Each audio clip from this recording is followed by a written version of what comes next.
All right, we are live from the Boxing Gym West Side, Rat City, White Center, but also known as Rat City here in Seattle, Washington.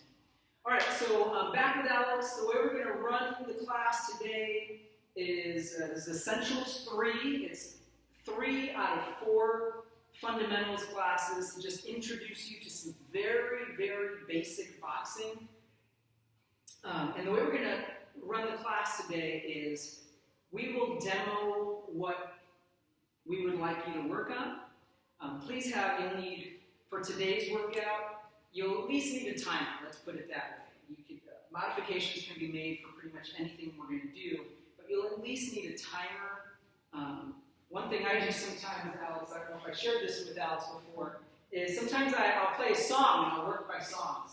So if you don't have a timer, you can even play music in the background and choose some songs, all right? There's always, if you're willing to be resourceful, there's always a way to get the job done. Thinking of Ross Training, if you've ever followed that guy, he's like zero excuses.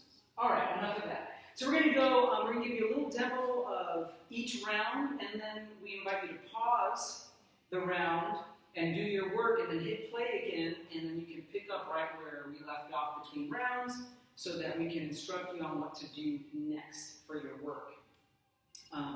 Rounds can be, really they can be any amount of time you like them to be, but if we're going to do boxing rounds, it's going to be 2 or 3 minutes, right? Amateurs would be 2 or 3, professional would be 3-minute rounds. For competition, and amateurs actually sometimes they're even shorter depending on your age, etc. All right, so first round we're gonna cover some skipping. All Alex is gonna do is he's gonna alternate 30 seconds between just getting the rope under his feet and what we call a weight shift. Okay, under both feet means when we say that is you're gonna skip and both feet are gonna go up and land at the same time with the weight even more or less evenly distributed between the 2 feet. When he goes into weight shift, he's going to shift his weight, here's my base, and he's going to shift his weight from left to right without pulling his feet from side to side. All right, Alex, let's give them a demo under both feet. 3, 2, 1, go. Here's what it looks like.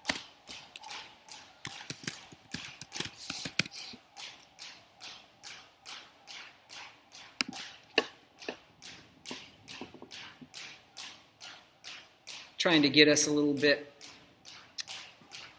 focused. That's under both feet. Nice smooth turn from him. Now we're going to go into weight shift. Just going side to side. He's attempting to keep that base steady and just transfer his weight from one foot to the next. Nice little twirl. Notice he isn't making these big motions through the elbow. You may need to when you first start because it's new to you. So that's okay. Breathe in. Another thing, people, listen. Use your sense of hearing. Listen. He's got a nice steady rhythm. Time, thanks, Alex.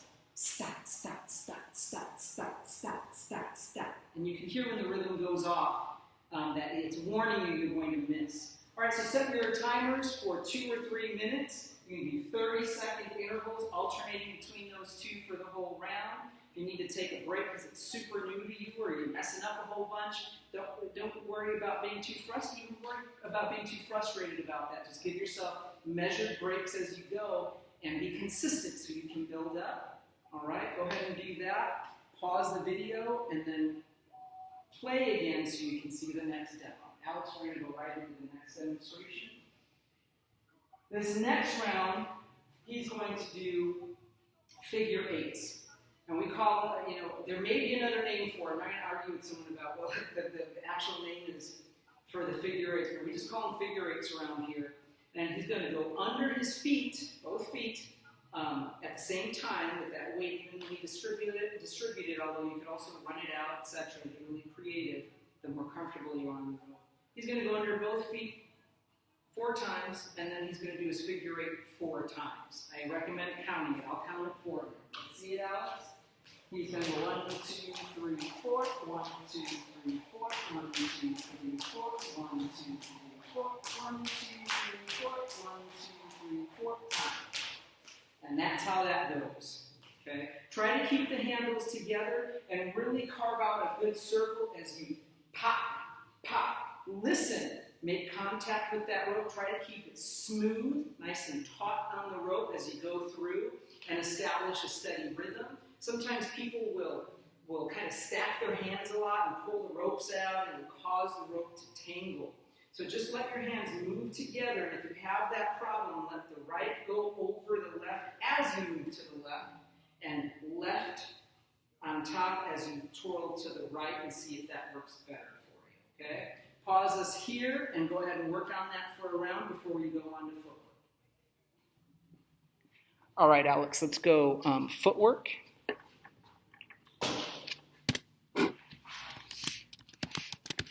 All right, so week 1, we worked on the 1, 2. Week 2, we worked on the 1, 2, 3. This is week 3, so we're going to add an uppercut. For me, anytime I say throw an uppercut, I generally mean that inside hand. So if you're an orthodox fighter, it's going to be this rear hand, inside, right hand. And for a southpaw fighter, it's going to be your left hand. And then if I wanted the lead uppercut, then I would say throw a lead uppercut. Boom. So here we are. We're going to throw, we use number 6 for the uppercut. I mean, really, you can number the punches however you like, as long as you're consistent with yourself and your trainer. And then you can communicate using that language.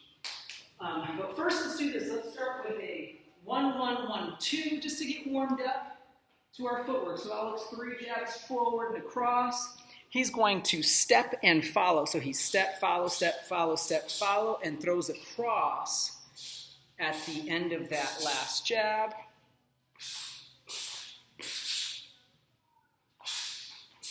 He is not stepping with the cross, right? In other words, he's not adding a step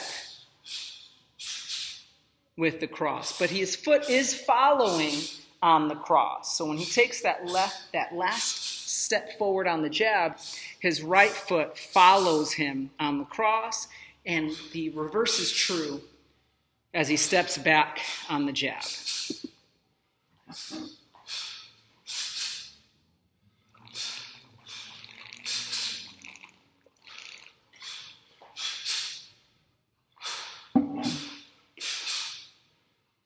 Time, Alex.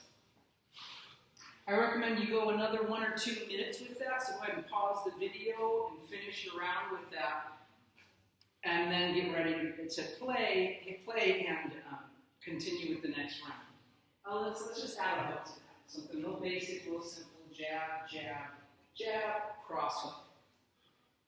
Now he's throwing a jab, jab, jab, cross hook. We want him, he's measuring with the jab, and he's also got the mentality that he's setting up, using that jab to set up that 2 and 3, that cross and that hook.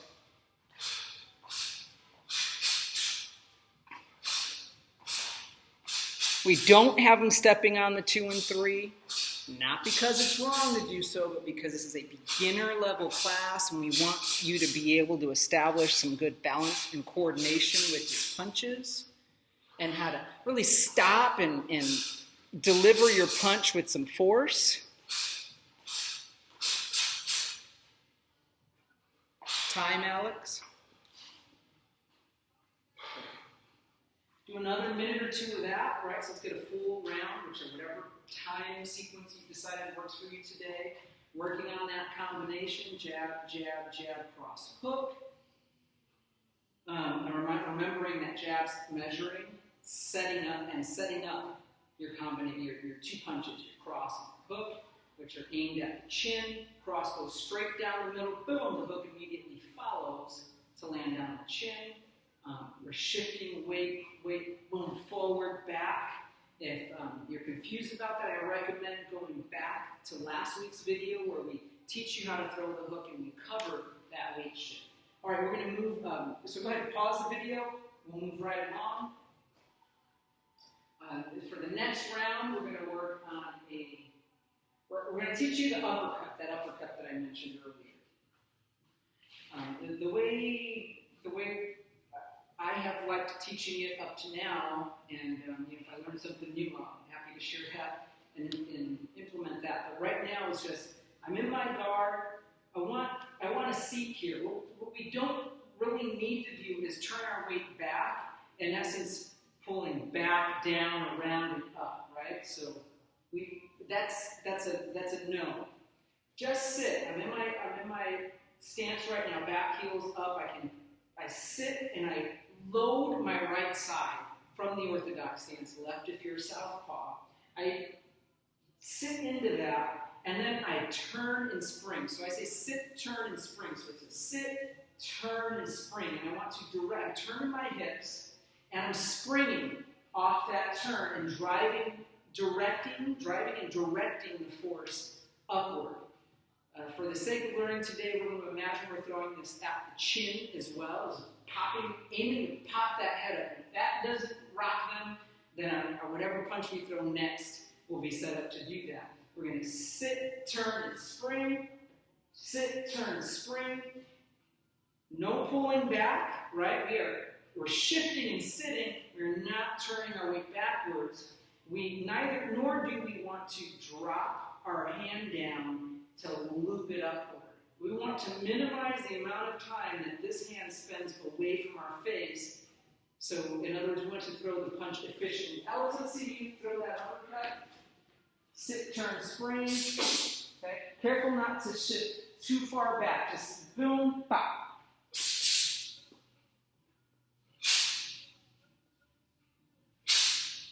Good. Let's get a little more extension through the hips. There we go. That had more snap to it for my taste. Now we want to aim this punch up the middle. This punch is aimed up the middle, splitting the guard. Now when you get more experienced, keep working, and you know how to throw around punches, you can slip and throw around the punch, but the uppercuts generally will function not unlike a straight, except the straight has force going straight through, and the upper is coming upward. It can be thrown at the solar plexus, which would require you to take a deeper seat. More hits out, that's it, and come right back to the face. Right back in the holster, without impeding the progress of the punch. Time. And so we have them working, we want that hand rotating. So we sit, turn, spring, and notice that my palm is actually facing my face here. It's not facing this way. Okay? And I need to drive and turn to direct that force up. Sit, turn, spring up the middle, come right back to your stance or your guard. A reminder, we want to pack a dense fist when we're punching. Anything that we're landing on, we want a nice strong fist at the end.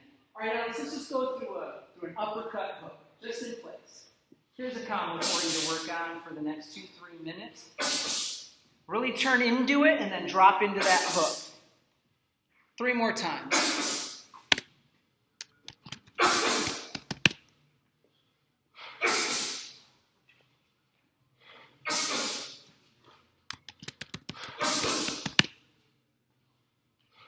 Time. Alex, go ahead and take a break.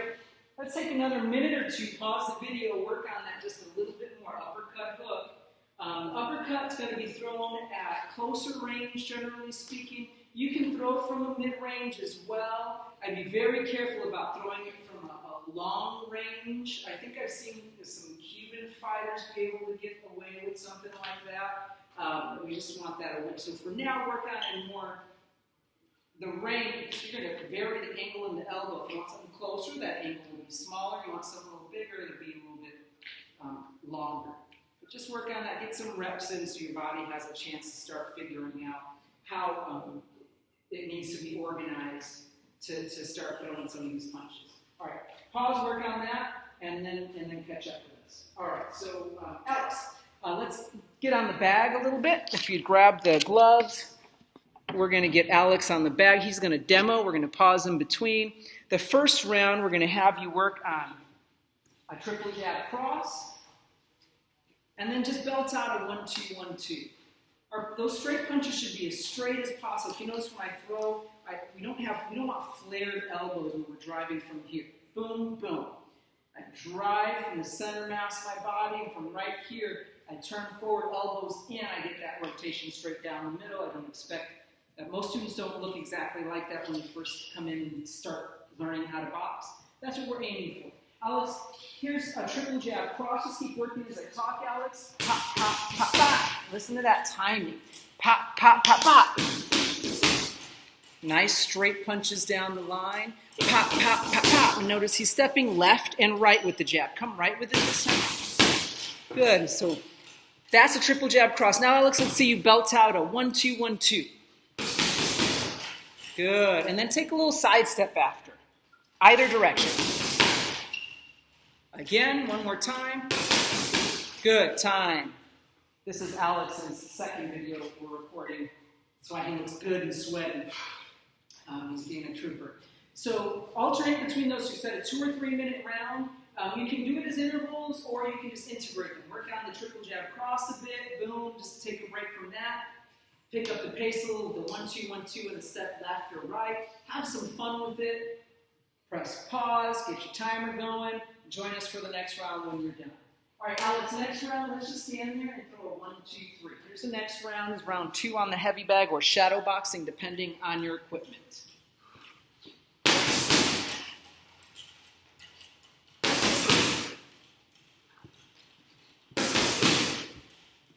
Good. Let's get a few more reps, Alex. And if you notice, I'd like you to notice he throws the 1-2 nice and straight, and then he throws that hook. And one thing, Alex, people try to do sometimes, they throw a 2 and they throw the 3, and they try to reach way around the back. Just throw a 2 and the 3 kind of right beside it. Again, make sure you have a strong fist. The other thing we don't want to do, well, actually, let's say 2 things. People will push the bag with their cross, and then they're like, I can't land my hook. So don't push it, pop it. Get in there, 1, 2, 3, again, watch. He pops it. Boom, boom, pop. So the bag's there to snap this punch. Now, as regards the 3, you're going to be very tempted to throw a 1-2, shift forward, and throw the hook. No, we want 1-2. Yes, you're shifted on that. Your weight is shifted on the front foot. Then we're going to shift back on the hook. So work on really, boom, allowing this to open up. People feel like they aren't going to reach the bag. But if you vary the angle in the elbow, open that up a little bit, your punch will make it, and you can land with your knuckles. One more time, Alex.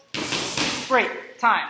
Pause the video. Go ahead and set up your round, 2, 3 minutes, and do your work. All right, Alex, we're going to do one final round. So final round of bag work. Now, we're assuming you completed round 2. Round 3 is one you read. And uppercut hook, just that last combo he worked on. Good. And he's just working on, I see him working on landing his punches accurately. Where do I want to place those punches? Good, let's try to get under it a little bit more, Alex. So a little more seat in the hips. The bag, he's a tall guy, and the bag's a little bit lower for someone of his height. Good, explode up into the bag on the upper. That's it, time. That's what I was looking for. Great. Another 2, 3 minute round. Now, if you're doing that round, you're kind of a fitter person, you're like, I was hoping for more workout. You can repeat all of these rounds one more time.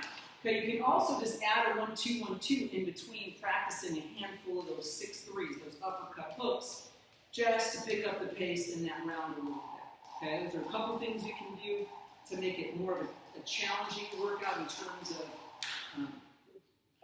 getting your heart rate up.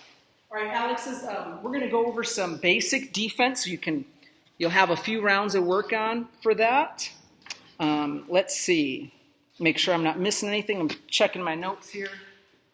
We're going to review parries. There's no counter punching on these parries, but as you progress, if you follow, if you come to classes here, we do eventually work on adding counter punching off of the parries.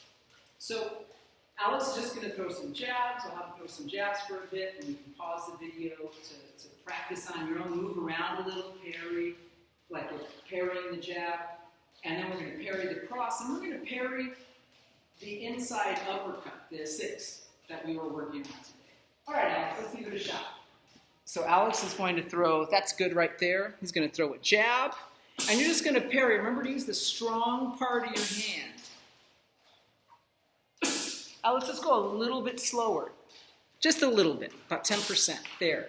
Now, you want to keep your eyes, if you're watching the video, it's always a little different on the video since we aren't in person. You want to keep your eyes down line of the punch, right past the punch. So it's very tempting to look at the glove because that's what's coming towards your face. But just under his chin, keep your eyes just under where his chin is at. And we want to count on our eyes being there, but our peripheral view so that we can see when the shoulders are going to launch the punch. As you get more experience with this, if you're consistent, I'm going to back up a little so you can see his feet, then you'll be able to see also just the rest of his body, right? So then you'll be able to watch his footwork to see which way his body plans on moving, left, right, etc. All right, Alex, let's switch. Now we're going to parry with the outside hand. Alex, actually, I'm going to let you stay there. Would you? Let's see your parry. So here's how Alex parries across. Just fundamentally, boom, left hand opens up, that's it. He keeps his eye on me, and he gets a little shift. Let's get a little more of a shift back instead of forward, Alex. So same thing, but keep your awareness a little bit shifted back. Great. Drop that back right shoulder down so that left shoulder has a chance to kind of come through.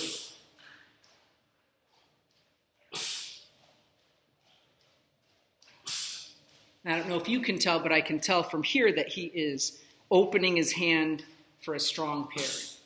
Great. Now, Alex, go ahead and throw some crosses, please. Just nice, smooth, easy crosses. Beginner, yep, like I paired you with a beginner in class. There you go. Good. Turn the hips a little more just so that you can get your practice as well. We are pairing, we're deflecting that punch. It's going to look like this action. Go ahead again, Alex. This action. Do that just for a short bit longer time. I realize I forgot to remind you to pause on the video so that you could work on parrying the jab more. But you can pause it right now and redo both of those. Do some more parrying of the jab, more parrying of the cross. Okay? Pause that. You can go through it one more time. You can do a little longer on the cross. You can do 2 3-minute rounds once again. And now we're going to have Alex throw that short uppercut at you. And we want you to do, what I'd like you to do is take your hands, you're going to pull them in closer. So instead of being here, as a reminder, you can notice Alex has got, as we covered in the first class, right hand here, nice little tactile cue that your hand is up and ready to catch or to parry or throw, block.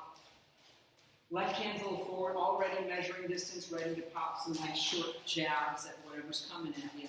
But now we're going to pretend we're close to our opponent. We're going to pull the guard in by pulling the elbows into the rib cage, hands at the side of your face here. And when he throws that uppercut, we're going to alternate. Now, look, you can use forearms to squeeze, to block uppercuts as they come at you. It's also helpful to know how to parry an uppercut when it's coming at you. So we want, let's go, right hand, left hand. And notice I get a little turn, a little turn, a little turn. If I wanted to set up a counter eventually on this side, I might shift here and throw, or shift here and throw. If I wanted to set up a punch this way, boom. But I'm going to be in constant motion, right, left, right, left. Let's do it, Alex. Just the 6.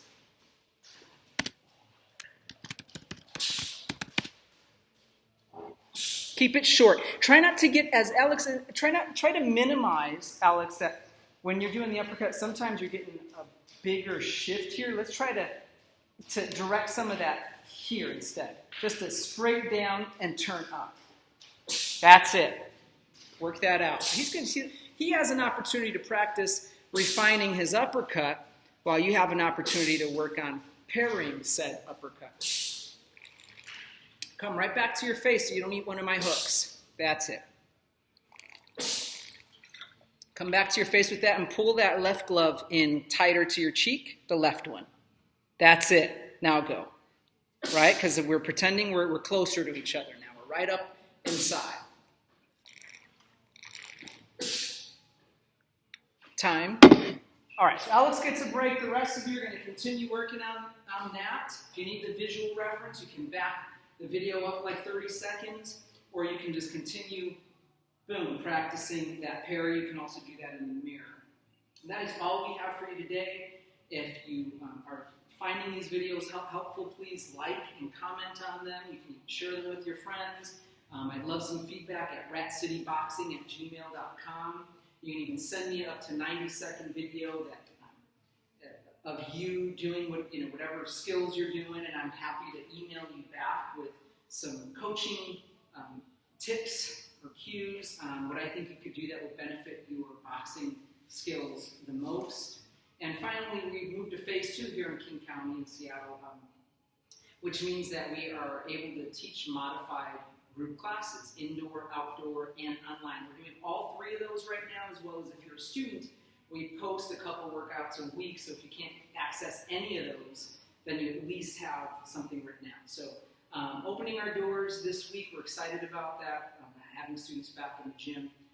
And again, if you're finding these videos useful, please offer some feedback. It would be really helpful for me as I continue to put more together. All right, take care.